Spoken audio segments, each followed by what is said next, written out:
ጤና ይስጥልኝ። ፈጣን ሚዛናዊና እውነተኛ መረጃዎችን ወደ እናንተ የሚያደርሰው የፈጠነ ሚዲያ የዕለቱን አንኳር ዜናዎችን ይዞላችሁ ቀርቧል። ዛሬ በመረጃችን ከፕሪቶሪያው የሰላም ስምምነት ማግስት አንጻራዊ ሰላም ያገኘችው ትግራይ አሁን ላይ ደግሞ የፖለቲካ ውጥረቶችና የአዳዲስ የምልመላ ዘመቻዎች ማዕከል እየሆነች ስለመምጣቷ መረጃዎች እንሰጣችኋለን። በአንድ በኩል በክልሉ የግዳጅ ምልመላና የጉቦ ንግድ በስፋት የተከናወነ ነው የሚሉ የክስ ድምጾች ሲሰሙ፣ በአንጻሩ ደግሞ ወጣቱ የክልሉን ጋሻ ለመሆን በፈቃደኝነት የተመዘገበ ነው የሚሉ ተቃራኒ አቋሞች የተሰሙ ይገኛሉ። የክልሉን የፖለቲካ ትኩሳትና መሬት ላይ ያለው እውነታ የሚዳሰሱ ዝርዝር መረጃዎች ይዘናል። አብራችሁን ቆዩ።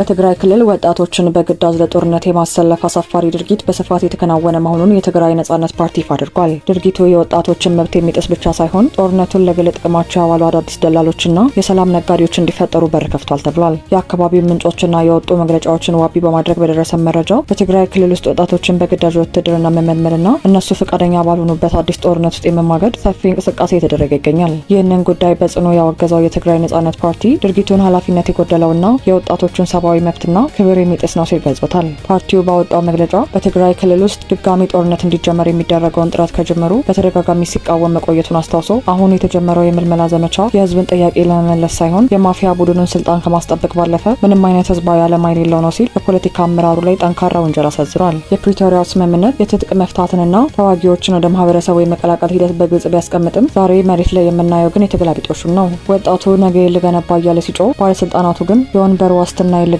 እያሉ ድጋሚ ጠመንጃ ሊያስታቅፉት ይፈልጋሉ። የሰብአዊ መብት ተሟጋቾችና የተለያዩ ገለልተኛ የሚዲያ ተቋማት ቀደም ሲልም እንደዘገቡት በትግራይ ክልል ያለውን የጸጥታ ኃይል መልሶ የማደራጀትና የመበተን ስራ በገንዘብና በፖለቲካ ፍላጎት እጥረት ምክንያት ሙሉ በሙሉ አልተሳካም። አሁን ደግሞ የፖለቲካ ችግሮችን በጠረጴዛ ዙሪያ በፕሪቶሪያ ስምምነት መሰረት በዲፕሎማሲያዊ መንገድ ከመፍታት ይልቅ ጡንቻን ማሳበጥና የጦር ኃይልን ቁጥር ማሳደግ አማራጭ ተደርጎ የተወሰደ መሆኑን መሬት ላይ ያሉ እንቅስቃሴዎች ያረጋግጣሉ። የትግራይ ነጻነት ፓርቲ በክልሉ የግዳጅ ምልመላና የጉቦ ንግድ አለ ሲል ጠንካራ ውንጀላ ቢሰነዝርም ከክልሉ የፖለቲካ ፓርቲዎች የሚሰማው ድምጽ ግን ፍጹም ተቃራኒ ነው። በአንጻሩ የባይቶና ፓርቲ ምልመላው በግዳጅ ሳይሆን በፈቃደኝነት የተከናወነ መሆኑን በመግለጽ ማዕከላዊውን መንግስት ተጠያቂ ያደረገበትን መግለጫ ሰጥቷል። ዝርዝሩን እንደሚከተለው። የባይቶና ፓርቲ ሊቀመንበር አቶ ኪዳነ አመነ በመቀሌ በሰጡት መግለጫ የትግራይ ወጣቶች ትግሉንና ውትድርናውን የተቀላቀሉ ያሉት ታፍነው ሳይሆን በፈቃዳቸው ነው ሲሉ በይፋ አውጀዋል። ይህ መግለጫ በክልሉ ውስጥ ስላለው አዲስ የምልመላ እንቅስቃሴና ማዕከላዊ መንግስት ስምምነቱን ወደ መሬት ባለመውረዱ ስለተፈጠረው ውጥረት ትልቅ ማሳያ ሆኗል። በመቀሌ ከተማ የተሰጠውን ይህንን መግለጫ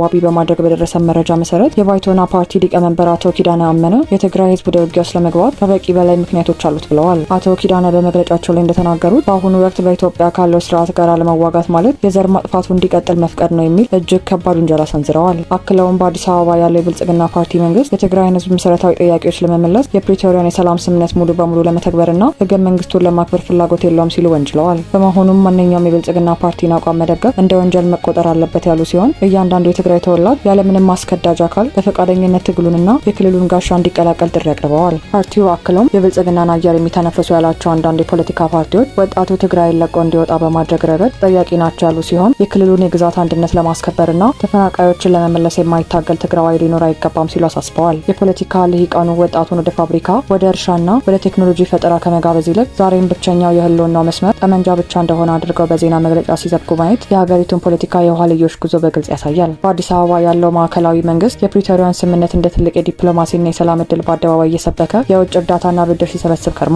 ነገር ግን መሬት ላይ ያለው ሀቅ የሚያሳየው መንግስት የተፈናቃዮችን ጉዳይና የወሰን ውዝግቦችን ነገ ዛሬ እያለ ማጓተቱ በመቀሌ ላሉት ብሔርተኛ ፓርቲዎች ድጋሚ ጦርነት ከበሮ ለመምታት ምቹ ሰበብና የማገዶ እንጨት ሰጥቷቸዋል። ማዕከላዊ መንግስቱ ችግሮችን በቁርጠኝነት ከመፍታት ይልቅ በፖለቲካዊ ውዝግብ ውስጥ ማቆየት መምረጡ ዛሬ ክልሉን ለሌላ ዙር ፍንዳታ እያዘጋጀ መሆኑን የፖለቲካ ተንታኞች ይናገራሉ።